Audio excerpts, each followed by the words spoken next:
Nigeria. 24-year-old Hauwa Mohammed Liman was working with the International Committee of the Red Cross in the town of Rann when she was abducted in March. Well, two other women were also abducted. One of them was killed and another remains in captivity. Now, in a separate incident, a 15-year-old student was abducted by Islamic State in February.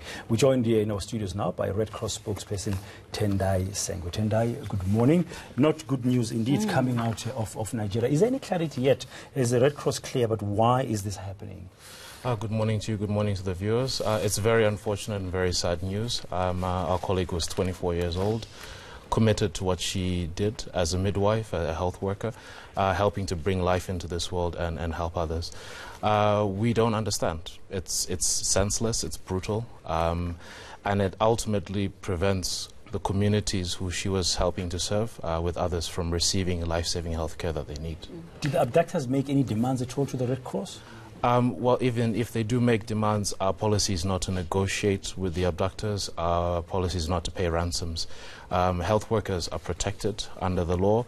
It's part of our customs around the world that people who are helping to provide life-saving treatment shouldn't be attacked, abducted. Their patients shouldn't be, equipment and facilities they use shouldn't be attacked either.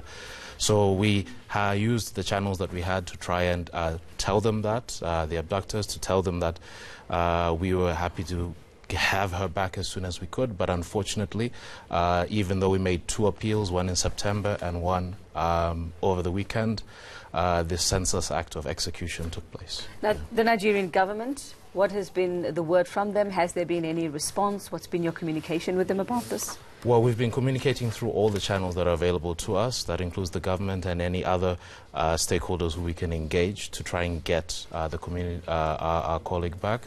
Unfortunately, at this point, our main focus is right now on the family and our colleagues. So we've taken a 3-day pause of our operations across Nigeria. Obviously, something so tragic requires us to evaluate again whether we can continue to operate in the way that we can. We hope to be able to continue, but it's very tragic news. Is it likely you might pull out of Nigeria?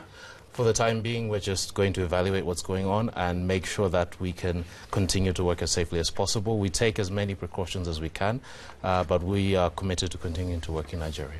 Now, those that are still in captivity, obviously now, like, you say that you don't negotiate, but you'd have to consider that they might meet the same fate. I mean, you even have a 15-year-old student who was abducted, but that was in a separate incident as well. So, I mean, how do you even approach this after you've taken this break, after you've taken this pause?